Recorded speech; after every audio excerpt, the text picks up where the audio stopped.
Hello, everyone. Welcome back to a new episode of the Sens Hour podcast, part of the Hockey Podcast Network. It's Shane alongside Derek. We have a very special guest in with us today, Steve Warren, co-host of the Steve Warren Project and the Sens Nation podcast. There you go. See, I have so much things going on in my mind. I'm just blanking on everything. Before we get started, obviously, we sponsored by Customized Sports. Check them out at customizedsports.com. Sends Hour gets you 10% off your order, as well as DraftKings. Head on over to DraftKings for their daily fantasy hockey. Select 6 players under the salary cap for your chance to win multiple different prizes, and use promo code THPN to get a free chance at $1 million. Again, THPN through when you sign up, new customers only, $5 minimum deposit. But with that being said, let's introduce our guest, Steve Warren. Thank you for joining us today. How are you doing? I'm very well, boys. How are things with you? Pretty good. I mean, as good as it can be after our last game debacle. Yeah, I mean, that was hot garbage. I don't think there's any way around that. And that's one you just crumple up, throw over your shoulder, and pretend it never happened. Yeah, that's definitely for sure. We'll jump right into it. Matt Murray, he's been good. He hasn't been great early in the season, and then he lays the egg. DJ Smith keeps him in the entire game. I might be mistaken on this, but I don't think we've seen who is starting tonight. I think it might be Murray, but I might be mistaken on that. Do you think it would be wise to start Murray tonight, or do you think we should go to Hogberg for tonight's game? Well, you're tied to this guy for the next 4 years at $6 million per. I think I would, if I'm coaching, I would throw him right back out there because you've basically invested so much in him, and you want him to get his game back. Get that, like I was saying off the top, get that thrown away as soon as possible.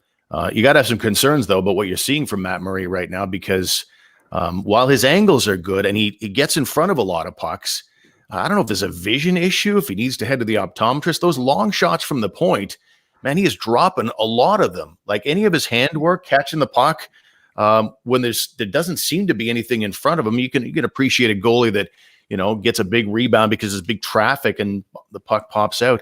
But like he's got clear view of what's happening, and he's dropping pucks, and that's leading to rebounds, and it's leading to goals. So obviously some stuff to work on. Some rust there, and if I'm DJ Smith, I'd put him right back out there tonight. Yeah, and I think Murray himself alluded to it just after the last game, in the press conference. He said, preferably he would like to get right back out there. He doesn't want to leave that kind of bad taste in everyone's mouth kind of lingering for a couple of games. But .862 save percentage so far this season, it's clearly not good enough. And it's exactly what you said, Steve. He's leaving those rebounds, juicy rebounds, sitting right there in the slot. And we've seen it a few times against Vancouver. Shane, you also pointed out that teams are targeting the high blocker side on Murray. Yeah, I think there's two noticeable goals that on breakaways, one against Winnipeg and then one against Vancouver, where basically the similar play for both, where it was just, mid to high blocker, and it kind of a concern on that. Usually his blocker's one of his stronger assets. Yeah, there's no question. That's been a common refrain, though he's had a couple of really good games as well. I remember him marking on social media that it's been a long time since I felt this comfortable about an Ottawa Senator goalie. You almost have to go back to 2017 and the Craig Anderson run in the playoffs. But there's no denying that there's been some struggles for Matt Murray. And you got to get him back in there, I think, too, because he's a brand new player on the team. He fancies himself as a potential leader with this squad, and try and empathize with the guy. He's brand new to the room. He's probably in his mind beating himself up, feeling like he let the guys down in the game in Vancouver, and he really wants an opportunity to get back in there and redeem what we saw the other night. So I think it's wise for Smith to get him back in.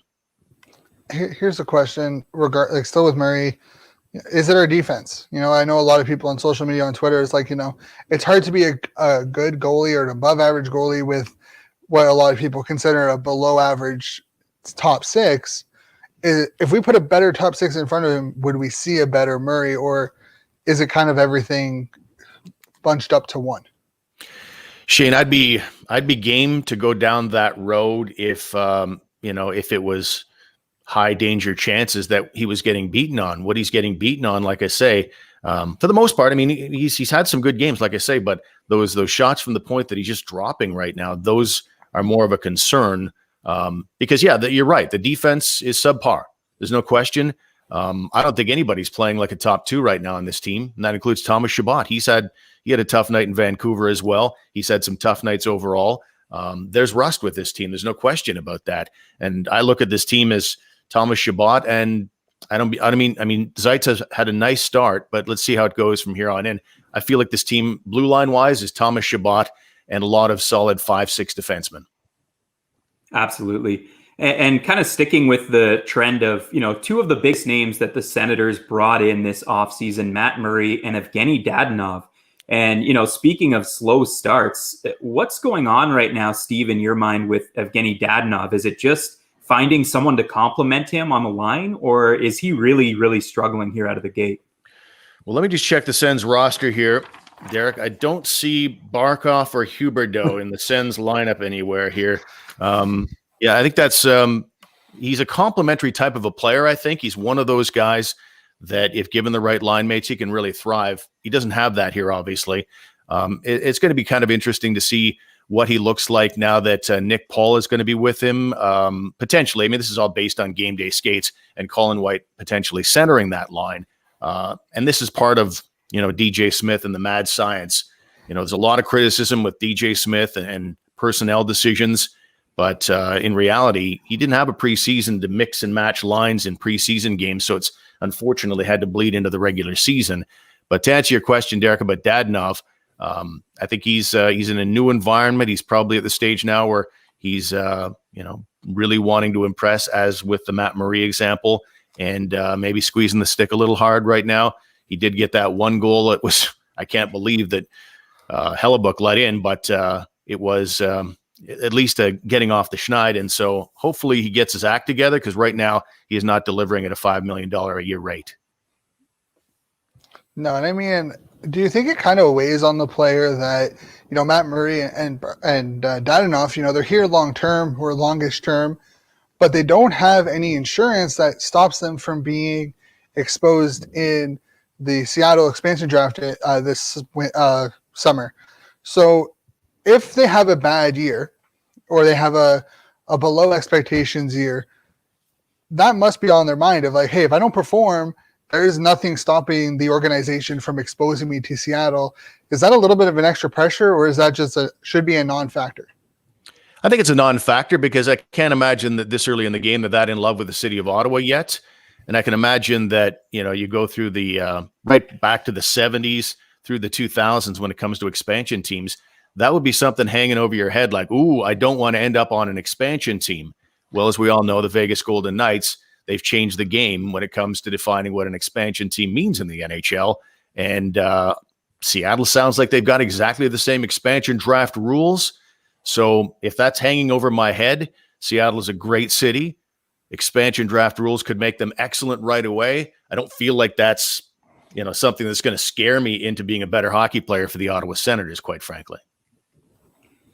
Steve, fans of this city are sensitive when it comes to coaching. I think that's no secret. We've been through many, many coaches, especially in the last few years. DJ Smith has been under the gun, to say the least, a little bit here, just 6 games into the season. Is it decision-making? Is it, is there something there? Is there something more to that? Or is that just fans being a little bit sensitive early on in the season? Well, I mean, you almost have to put the same glasses on when you watch a coach who is a young coach as you do with some of the rookies who are out there playing. You wouldn't bury, who's a second, let's say a Drake Batherson. Hockey-wise, as a player, his experience level probably is right there with DJ Smith. DJ Smith, let's be honest, he hasn't had a full season as an NHL head coach. I think he had 71 games, so do the math, there's 77 games. And so you almost have to watch DJ Smith with the same eyes that you do with the young players on the team. He's going to make mistakes. He's never been through something like this before. No coach has been through anything like this before with COVID. Like, they're all creatures of habit in hockey. We all know that. A coach will want to come in, go through a proper preseason with all the conditioning and the physicals, watch his guys, figure out who's going to be cut from this team, go through the exhibition games and find out which line mates work well together. This has thrown everything for all coaches, no matter how old they are, into a complete state of disrepair. And for a guy like DJ Smith, who is basically still a rookie head coach, I think any level of patience that we're screaming about for the young players, you almost have to scream for it for the coach too. Yeah, well said. And I think sorry, Shane, I just think the 310 days that the Senators had off prior to, also speaks to that, because some of these teams, they were in that bubble, they were in that playoff, and they have a lot of familiar faces on their team. The Senators brought in a whole bunch of new, veteran presence, veteran players, warm bodies, whatever you want to call them. They brought in all these new guys, and it may not work together immediately. And DJ's going through the motions, trying to find the right combinations, as you said. Yeah, and I think you're in a situation where if you remove, because we all have emotions about our favorite teams. And so if you take the Ottawa Senators label off this group of men and just call them Team X, and then you basically analyze them with everything you just talked about, Derek, the 10 months off, half the roster has turned over. They've played 6 games together. Like they haven't before that played a game of any kind. We're not talking the Sens. We're just talking some random team. Would you really, really be burying them through 6 games? There'll come a time, you get to that 20, 25 game mark where you start, okay, now we have a more critical eye on things. But I think it'd be shocking for a team to be firing on all cylinders like so many fans seem to want them to be when they've only played 6 games. We're 12 days deep here. And this club is, I don't know, has there been a rustier club in NHL history with this much time off, this little time to gel, half the roster turned over? I don't want to sound like a Sens apologist here, fellas, but I covered the Sens since day one here, and I've seen a lot of Ottawa Senator teams get buried in the early going, and then they go on Hamburglar runs and things like that, and they turn things around. This is 6 games. Within 2 games, the whole narrative could completely change if they have a couple of good ones. Just be patient. Yeah, and it's kind of crazy how you mentioned that. I think if you go back to, the Hamburger one or even Condon, the fan base was kind of down on the team when those runs started, and it kind of changed the narrative throughout the runs where it was like, oh, okay, this team isn't as bad as we thought, or, the team is better than it actually is. So this fan, and I've said it before, where this fan base runs with a lot of emotion. It wears its heart on its sleeve, good and bad. And I will admit, I've been one who's questioned DJ Smith. There are some of the decisions where, you look at it and you're like, you probably could have done something better, or like, why did you do this? And I think that's, a fair thing to do as a fan. But asking for a coach to be fired 6 games into a season after, a shortened year and no training camp, thinking that someone will come in after, 2 weeks quarantine with the same roster, I don't think that's a realistic expectation for any fan from any team across any sport. It's short-term thinking. We all, live and die in the short term. I was watching the game in Vancouver and just kept getting away from them. It's 4-1, it's 5-1, it's 6-1, it's 7-1. And I was just, as a fan of the team, I've covered the team forever, but I'm a local guy and I've always loved the Senators. And so I'm emotionally just like mad at this guy and I'm mad at that guy. And I was like, get rid of that guy. And that's short-term thinking. And I think that's what fans get sort of lured into. And you have to think bigger picture. Like I say, there'll come a time at the season where things will be what they appear to be. But right now, it's to be expected that things are disjointed. And I don't care what you're talking about. The only concern I will have, because I don't want to sound pie in the sky all positive, the one concern I have is that I said this at the start of the year. I was on a number of podcasts and asked about it. I feel like, that veteran insulation feels like it's veteran overwhelmed. I think they brought in guys that weren't required at this stage of the rebuild. And that concerns me a little bit. Not that they haven't played well. My concern is, are they not that good a hockey player in a lot of cases? I worry that Pierre Dorion has brought in the wrong veterans. I think it's a good strategy to bring in veterans because we don't want all kids and then have them have a losing season, because I don't think that's a great environment for kids to develop in. So it's good that they brought in some veterans, but they brought in too many. And the question, I think, is, are any of these guys any good? So that's where I'm at with it. And in the meantime, I think patience is going to be a virtue for Sens fans. And how patient should people be with Colin White? I mean, they signed Colin White to a huge extension. I mean, he was signed to a 6-year extension. He's got 5 years left at 4.75 per. At what point do we get concerned that Colin White isn't beating out guys like Artem Anisimov at this point in Anisimov's career? I'm concerned for sure about him. I think DJ Smith, he doesn't want to lose hockey games. It behooves him to win hockey games, and he'd love to have a guy with his pedigree, with his contract in the lineup on a nightly basis. But the fact remains, like I say, DJ Smith wants to win hockey games, and unless something happened behind the scenes that we don't know about on a personal level between White and Smith, I got to think that Smith is making a decision based on the fact that Colin White hasn't been a very good hockey player for him so far in this season through training camp, and probably going back to last year as well. And that's one guy where I do feel like that's beyond a 6-game measure to the start of this year. That's something you can go back to last year and ask yourself the question, guys, how many times over the last, year and a half did you say to yourself, Colin White is a guy that must be in the lineup every night? He's that much of an impact player. And since that run he had where he had, 40-some points playing with Tkachuk and Mark Stone, I haven't really felt like that about that player. Yeah, it's pretty amazing what an elite winger like Mark Stone can do for somebody. And I mean, it kind of fooled Pierre Dorion into thinking that, there was a lot more there out of Colin White. And I'm not suggesting that, maybe it can't be found because he's 23 years old. And, hopefully he can re-find whatever he had in that first season. But I'm definitely concerned as well. And as you said, I haven't really noticed him when he's on the ice. Well, tell me, fellas, what does he do well right now? What is it is he fast? Nah. Is he involved? Is he competitive? Is he physical? Is he finishing plays? Is he creating plays? I'm looking for something where I say, yes, that's a guy that's a part of this core. Financially, he's earmarked to be part of the core. But in terms of the eyeball test, I'm not sure that I have him in the core at the moment. But it's nice that he's getting back in the lineup. This is an experimental season.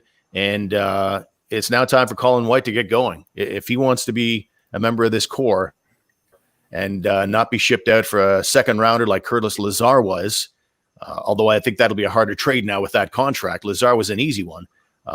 He's going to have to get going. Yeah, I mean, for White, you asked what he does very well. I don't think he does. He does everything, in my opinion. You watch him play, especially at the end of last season.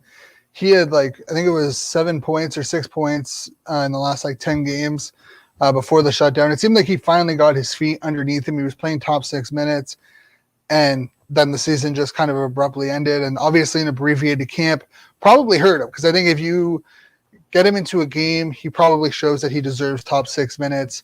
And you can make the argument about Logan Brown as well. I think it's also kind of hard to judge White because he made plays, with Stützle's first goal. He kept the puck alive. He generated that. He kept that play alive for that goal. I mean, yes, a little bit of a bouncy puck. But I think if White given an opportunity in a top 6 role consistently without having to worry about if I make a mistake, I'm going to be dropped down the lineup with a player like Dadonov and Stützle on his wings. We talked about Spezza struggling when, Alfredson got hurt and they lost Heatley. The reason why they traded for Bobby Ryan was to give Spezza a scoring winger. So I think, you put him with the high-end players. I think Dadonov's a good complementary player to White. Hopefully he can make the most of it tonight if he's on that second line role. It's huge for him to get in there and get those minutes, because one of the biggest things I think is he's having a crisis of confidence. Whether, and you and I seem to be on different pages a little bit on Colin White, and that's the great thing about hockey. Everybody's got an opinion. Everybody sees things different ways. But I think we can agree that you're not going to do anything in any point in your Ottawa Senator career if you're in the press box or if you're on the fourth line playing with Paquette and Watson. That's just not going to happen for Colin White. He's just not that kind of player that's going to drive or drag these guys along offensively. He's got to be where he is right now, and this is a season for experimentation. Get him with some, not just these guys, mess around with the concept, but because before you cut bait, you better be damn sure that he's not going to be, Mika Zibanejad down the line. We all know at the time that Zibanejad was, traded away from this team, honestly, I wasn't that upset about it. I thought of him in the same way I'm feeling about Colin White right now.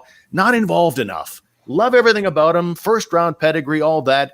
However, I just don't see enough involvement. I don't think that guy's getting playoff time when things get tough. I have a feeling Zibanejad will disappear on you. And man, we know what kind of player he's become. We didn't give up on Nick Paul, and he's still here, and now he's getting top 6 minutes. That's a great thing about hockey. Everybody develops differently, and we'll see what Colin White can do now that he's got some decent line mates. He seems like a great guy, too. You hope for him. So I hate to sound like I'm burying the guy. I'm just really worried about that particular player. And getting away from some of the doom and gloom here, because it has been a rocky start, so we had to touch on, all of the negatives, but there have been some positives through the first few stages, and you just mentioned him, Nick Paul. Has he completely rejuvenated his game in the offseason? Does he look faster to you? Does he look better to you? Is he a top 6 player? He is on this team for sure, and I think he's been the most consistent player through the first 6 games in terms of that involvement level. And honestly, guys, he's given me, and I hate to say this, I hate to put this level of expectation and people think it's crazy, but he's given me that same vibe that Mark Stone used to give me when he seemed to come out of every battle in the corner with the puck. He just seems to have a heavier stick blade. We know he's got a great release, but yeah, the speed is there. And that's another guy I think that has had in the past a crisis of confidence from being yo-yoed up in the from the NHL down to the minors or back to junior or whatever it was. He's been waived at least 3 times. So last year something clicked. You think about that night where he was told to get a house. It was a neat moment where DJ Smith comes into the dressing room. Somewhere last year something clicked. Maybe it's just a guy that's a little older. Suddenly you're playing with all these younger guys and you're one of the older guys, and maybe mentally you suddenly think, I really belong here. I'm an NHL player. And then when that kicks in mentally, all the skills were then allowed to shine. I felt like last year that had clicked when he was told to get a house. And I did expect a good season this year, though I didn't expect to see him elevate so quickly to top 6 minutes, which also might speak to what's going on with the other forwards as much as it is Nick Paul playing fantastic in the early going. I agree. I mean, Paul's been a pleasant surprise, and it shows that patience is a virtue. And I mean, people were talking about how Brian Boucher Guy Boucher probably wasn't getting the most out of the young guys, and DJ Smith comes in first year. From my understanding, from what was reported last year, was that he told Nick Paul, like, hey, this is what you need to work on. We're sending you back down to the minors to work on it. You work on it, you'll be back up here. He went down there, did it, and now he's a full-time NHLer. And it's the same thing with Batherson, I find. He knew what he had to work on. According to Ian Mendez, he looks like a completely different person than he was a year ago. So maybe DJ Smith is actually doing what he was brought in to do, and it just hasn't translated to in-game success yet. And only time will tell before we get a clear picture on DJ being a player's coach. Yeah, and being a coach in the NHL or at any level, it's such a difficult process because it's so much to it. He wants to obviously see Drake Batherson or Colin White or Nick Paul. He wants to see them all succeed because it's good for him as a coach. But, I mean, he wants to win hockey games now. We've got a volatile owner in the city of Ottawa, and he could go off at any time and take the guy out at the knees and bye-bye. So he wants to win hockey games, but he also wants to develop players. So it's a fine balance. And, Drake Batherson is another great example, Shane. That's a player that has all the skill in the world. The NHL and the American Hockey League, their histories are filled with guys who are can't-miss prospects, guys who just ripped it up in the OHL or whatever. And for whatever reason, they want to get to that next level, and they just can't. Maybe it's a mental thing, but most of the time, they just, for whatever reason, they just can't get that next level. And that's the fascinating thing about evaluation and why Pierre Dorian's job and every GM job is very difficult, because it's not cookie cutter.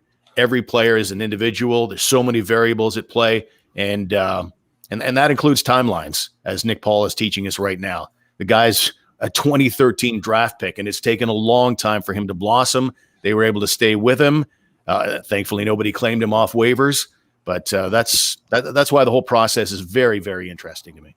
So sorry to interrupt. We just had a 3-team trade involving the Sens, according to Frank Saravelli. Christian Jaros is heading to the San Jose Sharks. Trevor Carrick is heading to the Anaheim Ducks, and forward Jack Kokapaka and a 7th-round pick in 2022 from the Sharks is heading to Ottawa.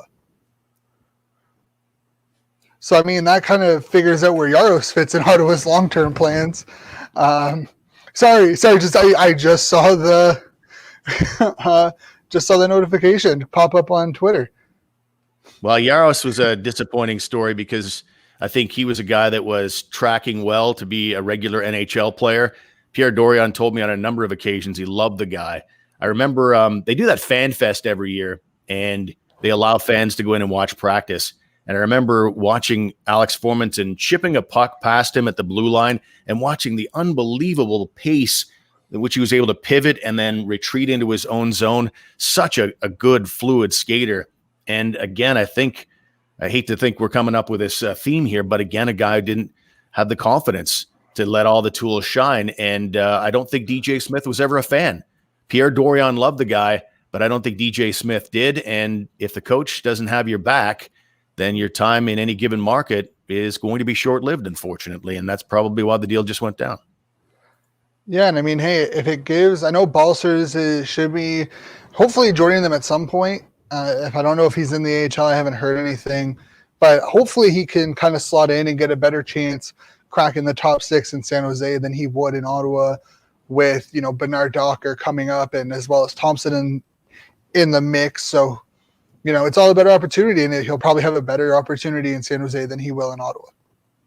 Yeah, for sure. And you bring up Balcers. That was a real disappointment to see him leave the organization. And I get why Sens fans have a level of angst about that. There's a guy you had to give up on waivers because you needed to keep, look up and down the lineup, veteran A, B, C, D, or E, any one of which would probably have cleared waivers in a tidy fashion. So it was a disappointing one because there's a point of game guy in the American Hockey League at the age of 23. You don't maybe know what you have there necessarily. And so it was unfortunate to see him go to San Jose. With Christian Jaros, though, I think the die was cast. I think if you decide DJ Smith is your head coach, it doesn't seem like that those two are on the same page.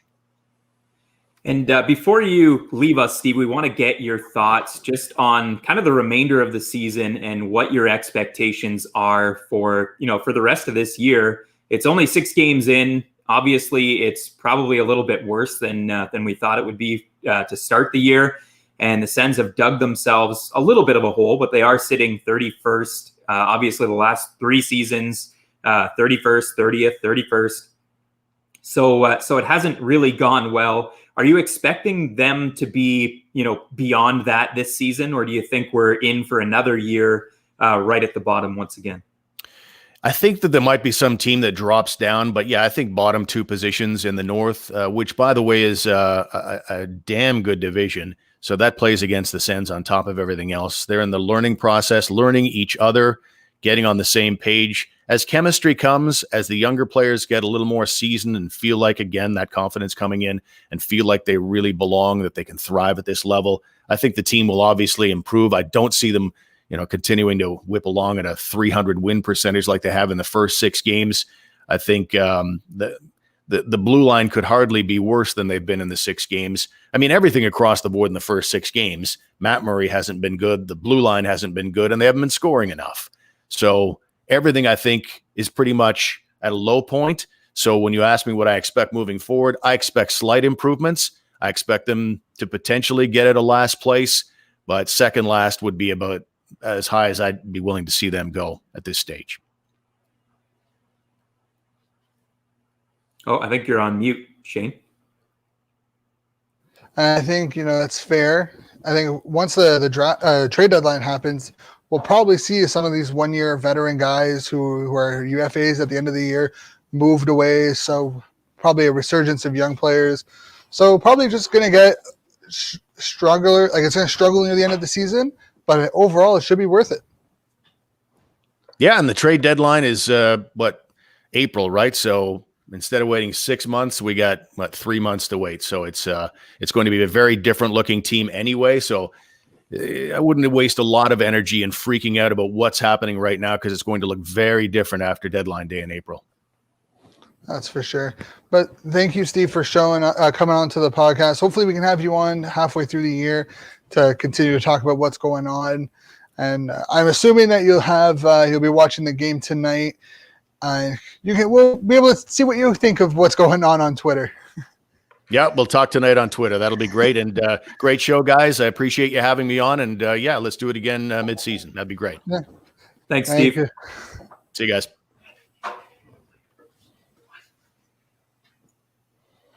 All right. And there was Steve Warren, host of the Steve Warren Project and Sens Nation podcast. It was a pleasure having him on. We'll be right back after this quick break from Skates and Plates podcast, part of the Hockey Podcast Network. Calling all Jets fans and foodies. What's going on, guys? I'm Brandon Rowicki, the host of Skates and Plates on the Hockey Podcast Network. Look, if you love Jets hockey, this is the place for you. In-depth breakdowns from every game, a deep dive into the big plays and moments from Winnipeg's season, and all the Jets talk you will not find anywhere else. We got it for you on Skates and Plates. Plus, if you love carbs and everything tasty, we jump into the world of food as well. Once a week, we also speak with a member of the local culinary scene to highlight their great stories and the great food they put out. So there it is. Hockey, Jets, food, drink, everything good in life. It's right here on Skates and Plates on the Hockey Podcast Network.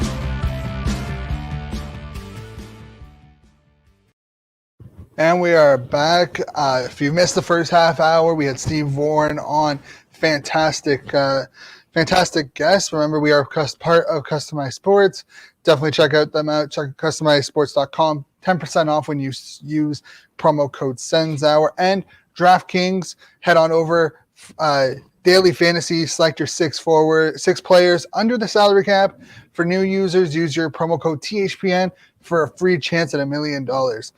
And that first half hour was a fantastic talk. We had a mid-episode trade, which honestly I love. I love these mid-episode trades or mid-episode transactions that go down. We talked quite a bit about, Murray and the team. But one thing that we kind of talked about that kind of struck me a little bit with Jaros and the situation going on in Ottawa is some of these prospects will be moved because DJ just doesn't see a fit. They'll either be moved or they're allowed to be, let go at the free agency. I don't think this is the end for some of these prospects being traded, especially with no guarantee of an AHL season. Yeah, and Jaros was one of those fringe guys, right? He wasn't going to be an NHL player. I think the Sens tried him on for a little bit, and Steve Warren alluded to it just earlier that maybe DJ Smith wasn't the biggest fan of Christian Jaros. I'm a little disappointed, I'll be honest. I liked Christian Jaros. I thought offensively he showed glimpses of what he could be, and then, of course, he plays with that edge and that physical game that I like defensively as well. But really, when you look at the long-term picture, he probably, wasn't going to fit in anywhere. And there's a few other guys, Shane, that quite frankly are on that same kind of fringe level that the Senators could move to kind of make room for some other guys to get to the lineup quicker. 100%. And it's going to be interesting to see what happens in the coming months, right? And we didn't have a chance to talk to Warren about, Paquette and Watson and some of the moves that DJ has made in terms of the overall structure of the team. But he did mention that, we probably brought in a little bit more guys than we might have had to. And if you hadn't had a chance to check out the things that I posted on our Twitter or Instagram, definitely go over. There is a huge disparity between the team that we have on the ice now versus a team that, or one of the proposed teams or proposed roster moves that fans have been basically begging for since game 2 of the season. Yeah, no doubt. I mean, they've made, some lineup changes I think there's a lot of pressure right now on DJ Smith to win hockey games. No question, jumping out of the gate to a 1-4-1 start with no wins in their last 5 games is going to do that. There's a lot of roster changes, a lot of lineup changes early on here. But one guy that's still in the lineup that you just mentioned is Cedric Paquette. And to me, he hasn't done enough to remain in the lineup. It is a little bit frustrating. He was injured, I think, last game, which is the only reason he came out of the lineup in my mind. He's definitely struck some of the right chords, I guess, early on with DJ Smith. And it's a bit of a mystery to me. Yeah. I mean, I think he gets the benefit of the doubt of not playing in last night's game or Monday's game, because how can you judge someone based off of the entire, like a performance of an entire team? I think Murray played bad, but the entire team outside of the first line, from what I saw, really didn't have that great of a game. And, here's a picture of the current roster based off cap. This is without the just under $5 million in buyout cap hit that we have on our books. We're looking at 65. We're basically $5.25 million over the upper limit or the lower limit of the cap hit. You remove, even if you remove Stefan, you take Stefan out, we are under the cap. Based off purely our roster. That is so they're limited to what they can do. Yeah, okay, so you add in the almost $5 million. So we're at 70 some. So yeah, you could technically remove Stefan and still be all right. But if you look at our current, our roster, we are very limited. So I made a chance to look at the proposed roster, what people were saying. This is what I came up with. Formanton and Schlappick are always obviously the 2 guys that are talked about the most. Brandstrom and Subban. We are about almost just under a 10 million flat below the lower limit. Yeah, so that's not going to work. You remove Stefan, Anisimov. Who did I remove? I removed Stefan, Anisimov, Paquette, you brought in Logan Brown as well. So. Yeah. The 5 guys that were taken out were Stefan, Anisimov, and Paquette in the forwards, and then Branson and Coburn on defense. They're at $18 billion in cap hit taken out of our lineup. Yeah, that's it's not going to fly. Unfortunately, they'll be way below the cap floor, so it's not cap compliance. I mean, they just can't do it, and that speaks to why DJ is kind of forced to have some of these veteran players in the lineup. It goes back to kind of Pierre Dorian's roster moves. So, unfortunately, he had no choice but to do it, because those were all additions, that were necessary. Because if we don't make those additions outside of Anisimov, so you could probably say we're at 55 mil, give or take. We're still about $6.5 million under the cap floor. So yeah, okay, maybe you can add in, Stefan. Okay, cool. You've basically made it there. You add in Paquette and Coburn, you're good. You don't really need to bring in Goodbranson. Goodbranson was the first move, and then he was to be fair, to give DJ and Pierre some not necessarily leeway, but to give in defense of them. With our current structure, moves needed to be made, or you could have just overpaid guys, but then fans would have been upset about that too. Kind of a no-win situation, in my opinion. Yeah, I guess they were stuck between a rock and a hard place a little bit. I mean, you could definitely go back and look at some of the moves that they made or didn't make, for that matter. I guess, especially when it comes to Anthony Duclair, you're looking at, what he signed in Florida, and what he was potentially offered in Ottawa would have been around the $4 million mark. So, I mean, that's a positive cap hit in my mind, especially if it was just for a year. Another year of seeing Duclair on the team. I think they're missing that speed and skill that he did bring. And I don't think Galchenyuk has replaced it, or he hasn't really been given the opportunity to with DJ Smith so far. Because I know we kind of pegged Galchenyuk before the season as someone that could potentially be that Duclair replacement, and it just really hasn't happened yet. Yeah, I 100% agree on that. And you know what? I was looking at it next season. Next season, we have $34 million in cap hit, and Brady Tkachuk will most likely take up 7 to 9 million of it. Batherson needs a new deal. Brown needs a new deal. You can afford to overpay. You can overpay Batherson without people getting upset about it. You give Batherson a 5-year deal at maybe, or a 3-year deal at like $3.5 million. No one's going to be upset about that. Do you think unless Batherson has an incredible season, do you think they're going to hesitate a little bit more just based on the contract that they offered Colin White? Or do you think he's so. a different circumstance? I think if you here's the thing. I think Colin White was coming off a good season. Last year he dealt with injuries, he dealt with inconsistencies. This season he's dealing with, inconsistencies. That's been his biggest downside, has been his inconsistent play. That should be changeable and coachable. Hopefully it happens.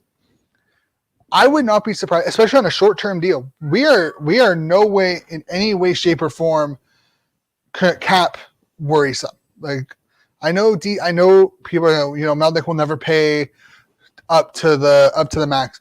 Now, you don't necessarily have to pay up to the max, but if you hit that 75 range, like 70 to 75, you're good. Most teams want to hit that threshold. I don't see us being like issuing Batherson a 3-year deal at like 3.5. That's just house money. Like you're not losing anything offering him that deal, considering that you'll have when that deal's over, you have Zaitsev off the books. You might have to pay Sanderson. Stutzel will be entering a first year of his second contract.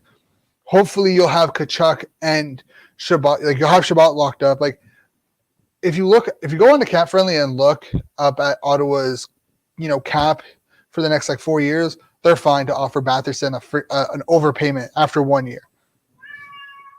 Yeah, no doubt. And I think, he'll be one of the top players that they need to lock up, next year. And Brady Tkachuk, the contract talk has already begun, I think, among fans. And there's a little bit of hesitancy. There's a little bit of worry, I think, in the fan base when it comes to a Brady Tkachuk contract extension. Are you anticipating a similar bridge contract that his brother signed? Yeah, because it makes the most sense for the player. The bridge, two different situations between the Tkachuk brothers. Matthew Tkachuk needed a contract on a cap strap team that couldn't offer him a long-term deal when he needed that contract. Ottawa can offer him that long-term deal with big money, but why sign a contract when you don't know the state of the league for the next 2-3 years? If this was a regular year, I believe that if this was a regular year and last year ended like it would have, we would have seen Tkachuk sign an extension during the summer. I think that was the plan for both parties. With COVID, it kind of threw everything through a loop. If I'm Tkachuk and if I'm Pierre, I would actually be looking at a 3-year deal. It would push him until the end of his 25 season, or 24 season. Yeah, 24 season. You would still be an RFA. You have 3 years to look at, the landscape of the league. You have that cap space at the end of that 3 years to offer him a big money contract, and you have player control. So you offer him if I'm Pierre, I'm going to his agent offering him a 3-year deal at $8.5 million. We need the cap. Like you're not going to hurt yourself by offering him that contract over the next 3 years. It's a 3-year contract. He gets his money, and who knows, because he got his money on a short-term deal like this, he might be willing to take less money on a long-term deal in 3 years if we can prove that we can be a consistent playoff team. Yeah, we're almost in a spot where the Senators have to prove to Brady Tkachuk that they can be a contending team and that they can put something around him for him to sign here long-term. So, for me as a fan, I want to see the longest term possible. Especially a Sens fan, you're worried about, losing your top players. I would be worried personally if he signed a 3-year deal, and I know he would expire as an RFA, but he'd be close to closer to unrestricted free agency. I think he'd have 2 more seasons until he hit UFA after that deal expired. Yeah, and I mean, I would only worry if we signed him to like a 3-year deal after that. But Right. in my thinking is that, hey, if you can give him a 3-year deal, big money deal, make the playoffs 2 out of 3 of those years or all 3 of those years. If he signs for an 8-year deal, you're buying 3 more years of UFA status. Instead of having to worry about Brady Tkachuk hitting free agency at 29, 30 years old, kind of in the middle of his, Alex Pietrangelo kind of contract, and having to give him that kind of contract when he's that ill. Like, I'd rather commit to Brady Tkachuk until he's 30 or until he's 33, 34 than have to commit to him until he's 30 and then recommit to him until he's like 37, when I can commit to him until he's 33, 34, where he's kind of in the middle of his decline of his career, and where you can justifiably say, like, hey, like, you're not worth, 7-8 mil because of your age. Like, I'll give you a 3-year deal for like 5, but you can justify not giving a 34-year-old a contract or a big money contract, especially if he starts to decline. Absolutely. And, the other guy you mentioned in there was Logan Brown. I think, does he even make it to his contract extension in Ottawa? I don't know. And if he does, what does that extension look like in your mind? It's probably going to be a 1 or 2 year deal, 2-way contract, probably tapping out at like just over $1 million in the NHL, or not even. I honestly say you're probably looking at like another ELC kind of money where it's like $900,000. Marcus Hogberg is making $700,000 as a backup in the NHL, according to Cap Friendly. That is ridiculous. Yeah, no doubt that. Like, Timmy Stützle on his ELC is making more than Hogberg right now, according to Cap Friendly. That's a low number for sure for Hogberg, who's arguably he might be their best goalie this year. I don't know. We'll have to see how the rest of the year plays out, but we definitely have some concerns when it comes to the goaltending situation in Ottawa already. Yeah, and I mean, hey, Matt, I understand the situation in Ottawa isn't great. Matt Murray has been decent. He had one bad game. It happens to every goalie, Patrick Waugh, forced his way to Montreal. And that's the thing, is that if you realistically look at a lot of these issues, Winnipeg, for example, they had 2 of their top 10 picks since they went back to Winnipeg, basically demand out of Winnipeg. Roslovic, I believe was another late first round pick. He made it adamant that he did not want to be there. You have the whole Dustin by Buffligan situation last season. You have the reports that Laine or Wheeler and Scheifele bullied Laine. Like, things that happen in Ottawa seem to happen to every other organization. It just doesn't get talked about as much because, we're stuck between Toronto and Montreal.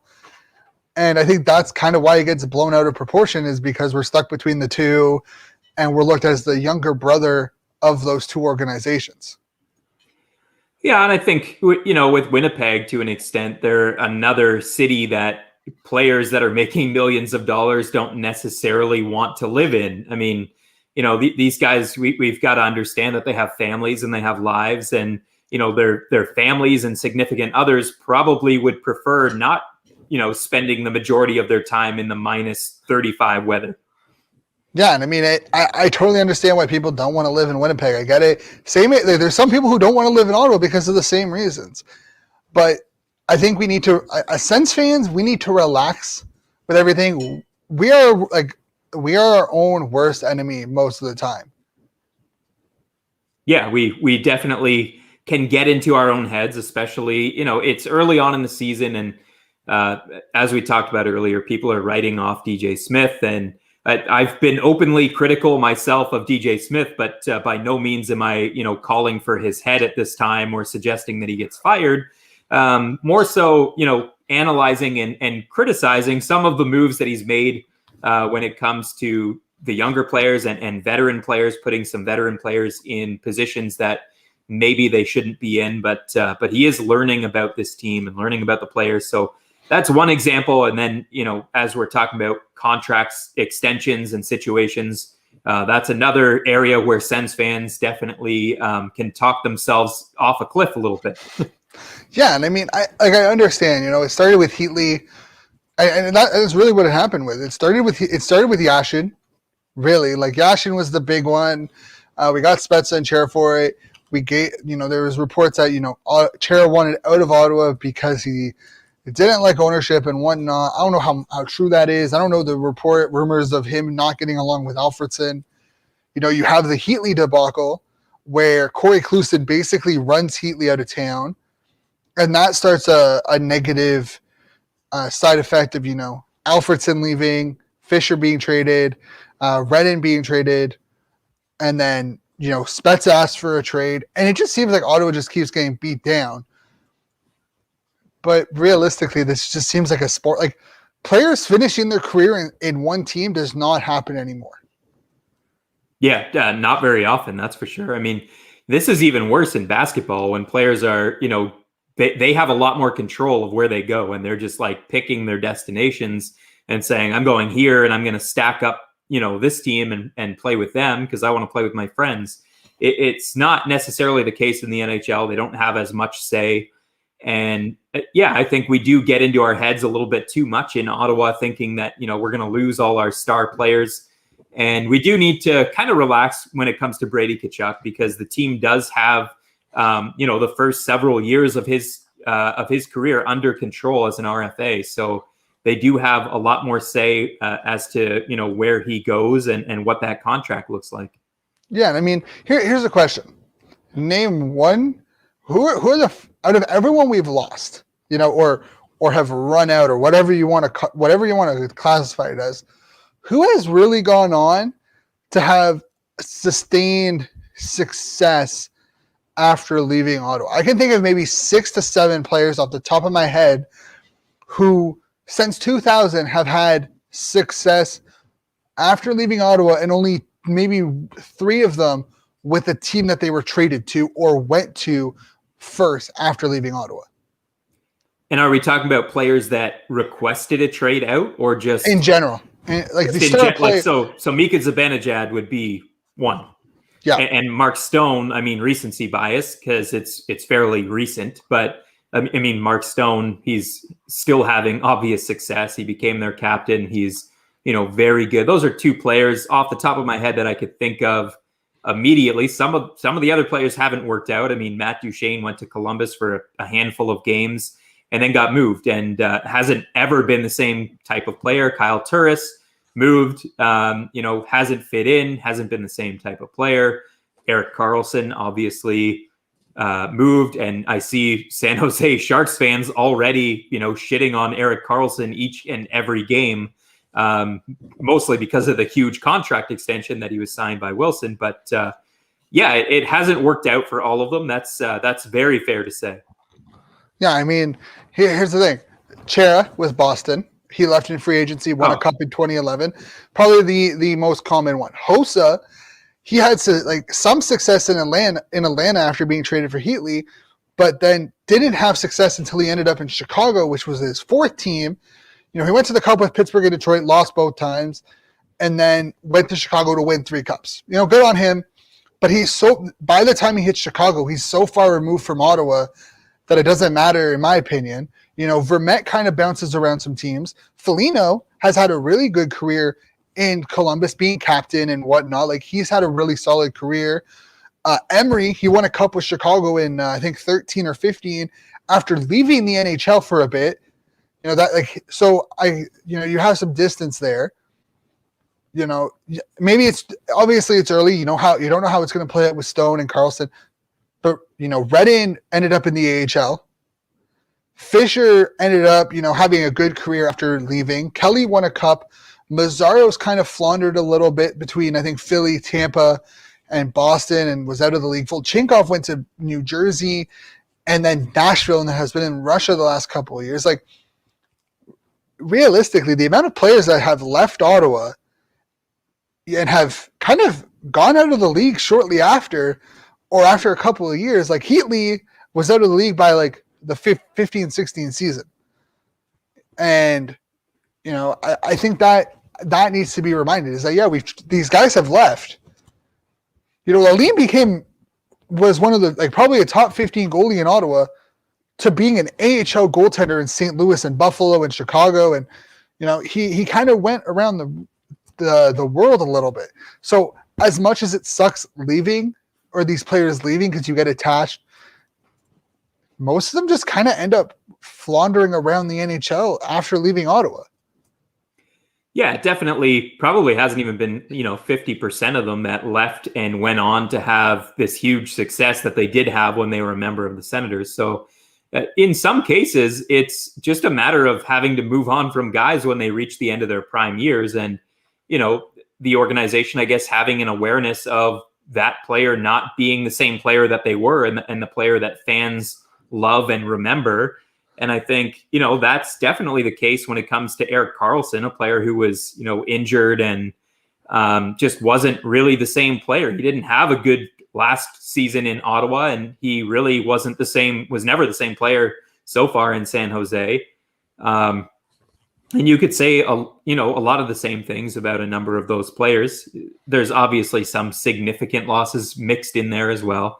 When we talk about, Stone and Zibanejad, to name a couple, but, Zdeno Chara being the biggest loss there because it was a matter of Redden or Chara at the time. So the Senators made the wrong choice there. I think it's safe to say that. Yeah, only because Redden ended up leaving a couple of seasons after because he had a drug issue, reportedly at least. But yeah, I agree. It's just we need to take a little bit of a chill pill when it comes to players leaving and whatnot. But it bears the question. Here it is. This was posted by the NHL. All-time top 5, doesn't matter the position. This is the players they named. I posted it under the podcast. Obviously you probably have a different list. Some really good names up here. Some very good names. Who would be your top 5 based off that list alone?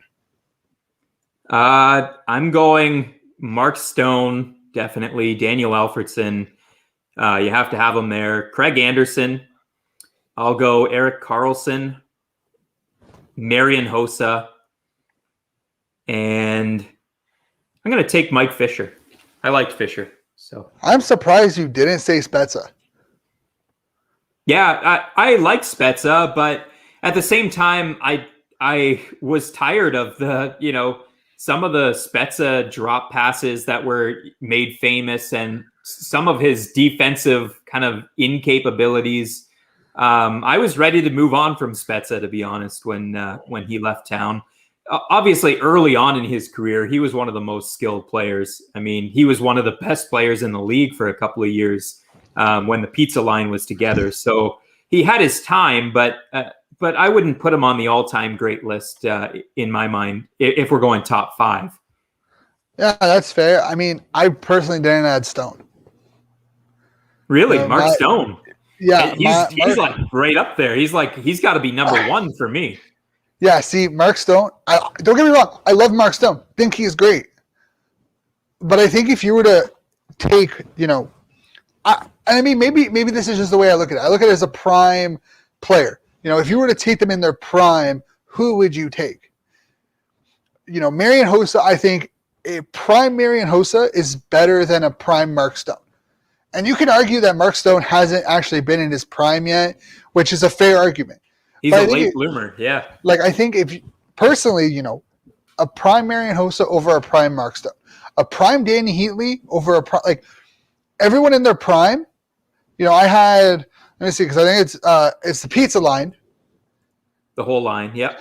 Because Alfredsson has to be on there. Yeah. I think you're kind of crazy. As someone who wasn't actually that big of a fan as Alfredsson when he was playing, I will admit that I did not think Alfredsson was as good as people thought he was when he was playing. Going back and rewatching a lot of the games, there was a lot of things that I took for granted that he did early in his career And then, so I will admit that like I was not the biggest Daniel Alfredsson fan, but going back, I see now why everyone loved him. Yeah, I think your perspective on hockey changes when you're younger. You don't watch it like you watch it and analyze it when you're older, right? So there's definitely nuances and different things in the game that I completely missed watching the game when I was younger versus, watching it now. I have so I have the pizza line, Erik Karlsson, and Marian Hossa. Because I think, Spets is the best center we've ever had. Alfredsson's the best right winger that we've ever had. And Danny Heatley is the best goal scorer Ottawa has ever seen. And if we kept Heatley, if Heatley was not traded, I believe there's no doubt in my mind he would lead the team in goals. He would be the franchise leader in goals, no doubt in my mind. And then Marian Hossa, personally, like he had a solid career after leaving Ottawa. And I think a prime Hossa, when he was with Pittsburgh and whatnot, would outduel a prime Mark Stone. And either in that day and age, if you go back to the early to mid 2000s to now, I think Marian Hossa transcends both kind of eras of hockey. Same with Danny Heatley, because Danny Heatley was a power forward, with Rick Nash and whatnot. And I think if they're in today's NHL where you didn't get away with all that hacking and slashing that they were like people were doing to those players back then, I wouldn't be surprised to see those guys be leading top 5 in scoring year in and year out. Yeah, it's tough to say because the game has it's evolved and changed so much. Like Heatley, he never had foot speed. So, I mean, that's one thing that you can kind of criticize when it comes to Heatley, but his goal scoring ability, it was the best in the league at the time. I mean, he had 50 goals in, I want to say like 2007. He was obviously, he was the most elite scorer for at least for one season, maybe even 2 seasons. So yeah, he was really good in his prime. He just left a bad taste in my mouth. That's why I kind of ignored Danny Heatley on that list. But Mark Stone, I think you're ignoring some of the special abilities that Mark Stone has when it comes to reading the game. I just think he's a special player. He's an elite player today. And I don't even think we've seen Mark Stone's prime. I think he's better today watching Vegas play. I think Mark Stone is even better than the Mark Stone version that we had in Ottawa. Agreed. But I think his skating alone, I think defensively, yeah, he's better than Heatley and Hossa. No doubt in my mind. But unfortunately, his all-around game between the 3 players, skating is a huge part. And I think Danny Heatley and Marian Hossa's skating was so underappreciated in the time that they played that they would just skate around Stone in today's NHL.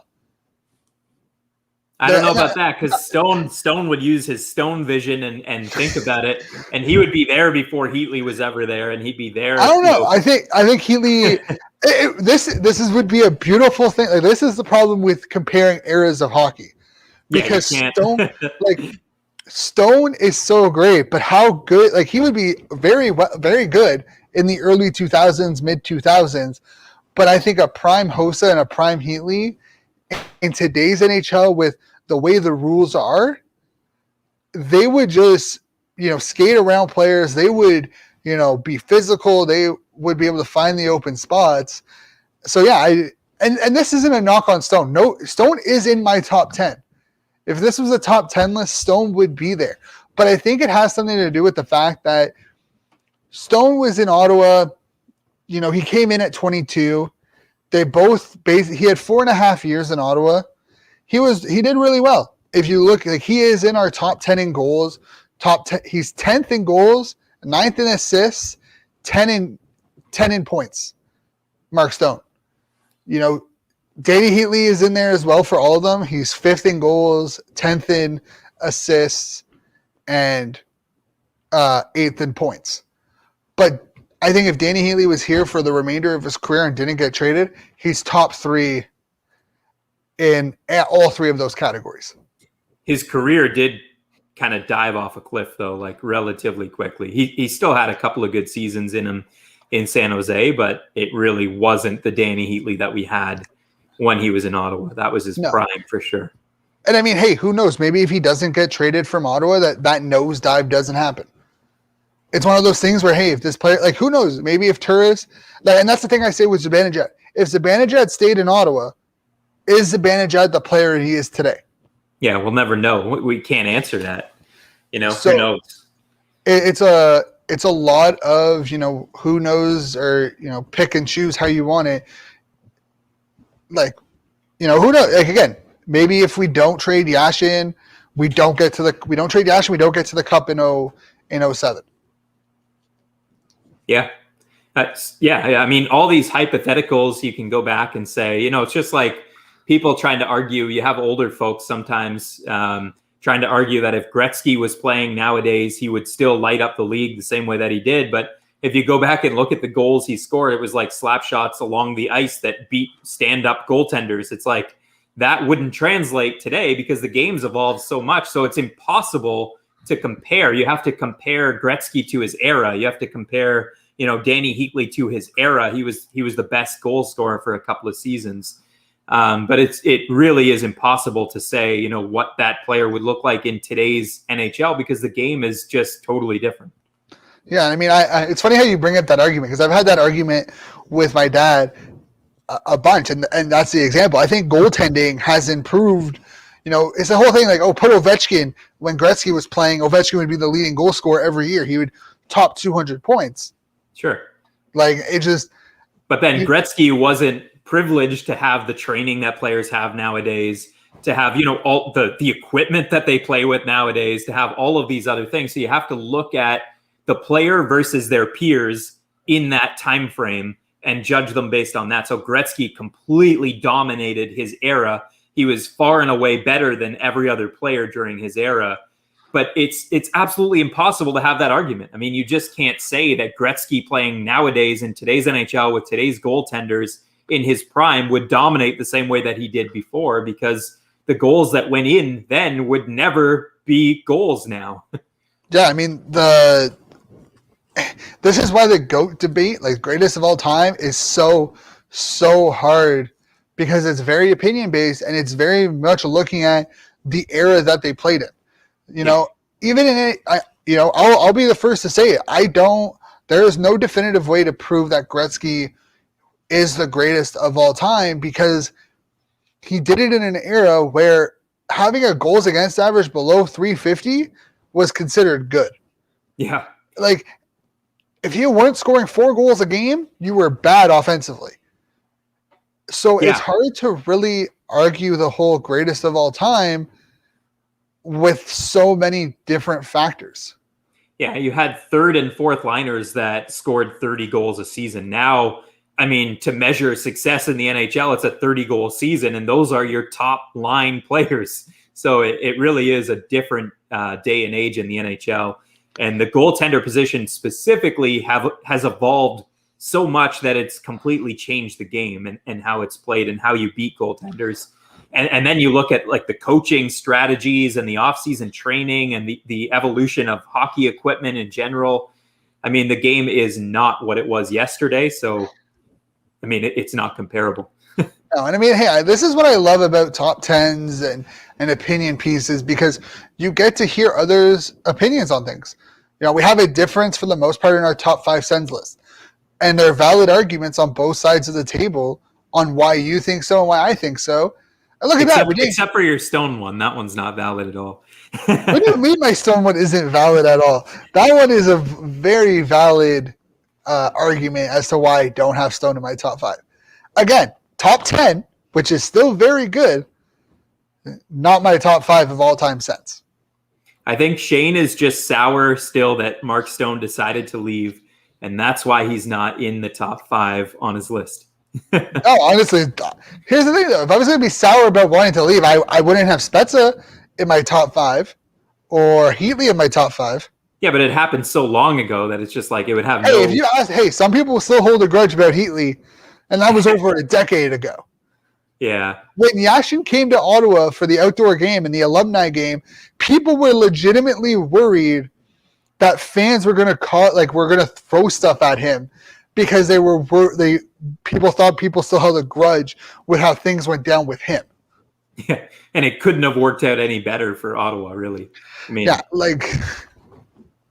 so no, I don't have Stone in my top 5 because I think Hossa and Heatley are arguably better wingers than Stone was. no, I'm just trying to bug you about it, but I think it's great. Like, these little debates are fun to do. We've got a game tonight against Vancouver, and thankfully it's not at 10 o'clock. It's at 8 o'clock, which is odd for them because it'll be like 5 o'clock in Vancouver, I believe. Yeah, it would be. It's weird. Why couldn't you do this on Monday when we were the only game on TV?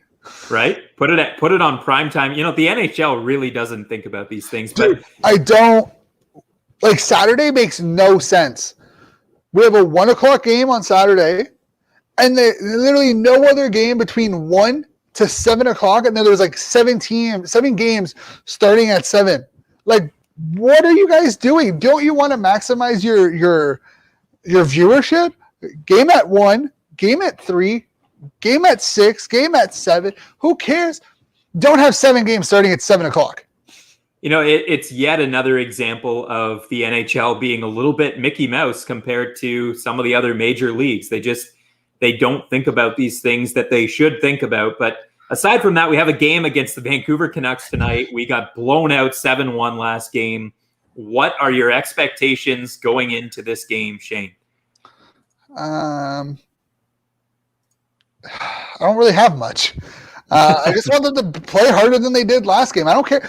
So here's where I'm torn. So I'm in one of my fantasy leagues. I'm playing against a guy who has Matt Murray as one of his goaltenders. So he hasn't dropped him yet? No. So part of me, I mean, he might have. I haven't checked. Part of me is like, okay, I'm okay if Ottawa wins, but let in a few goals. You get the W, but at least don't get a shutout. Don't get one. There you go. Make it a 6-5 win in overtime. But here's also my thing. Just start Hogberg for the next 2 games. Start Hogberg for the rest of the week. Get the 3 wins against the 2 against Vancouver and then the 1 against Edmonton. Just start Hogberg. Don't start Murray. Start Hogberg.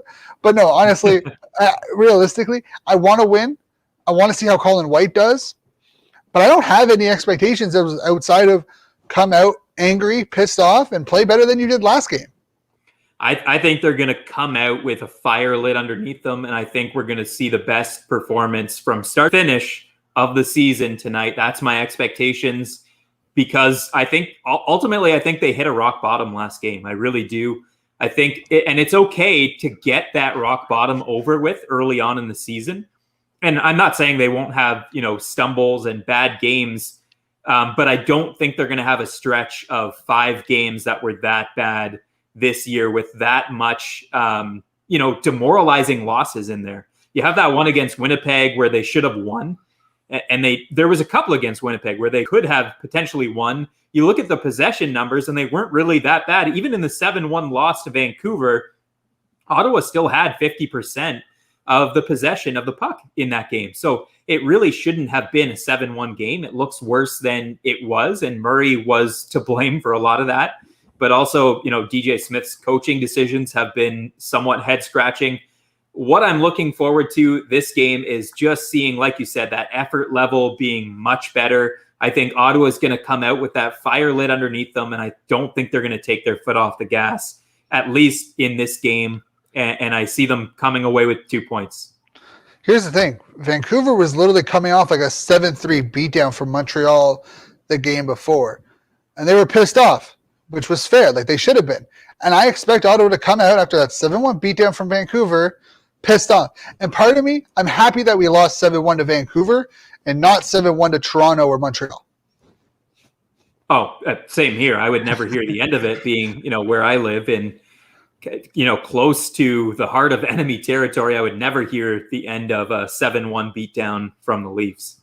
Yeah. So, I mean, hey, some positives. Hopefully we'll have a better game tonight and, a better game Thursday because we're right back at it Thursday night at 10 o'clock as well to finish off the 3-game stand. Then we're off for 2 days and back in Sunday night against Edmonton, continuing this road stand.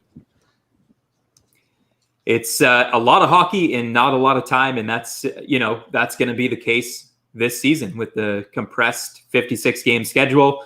it's going to be a lot of hockey and a lot to talk about. And that's why we run, well over the hour mark, basically every episode now, where we are trying to stretch the content before the season. But now we're in where we have so many storylines and so many things to be following that there's a lot to talk about.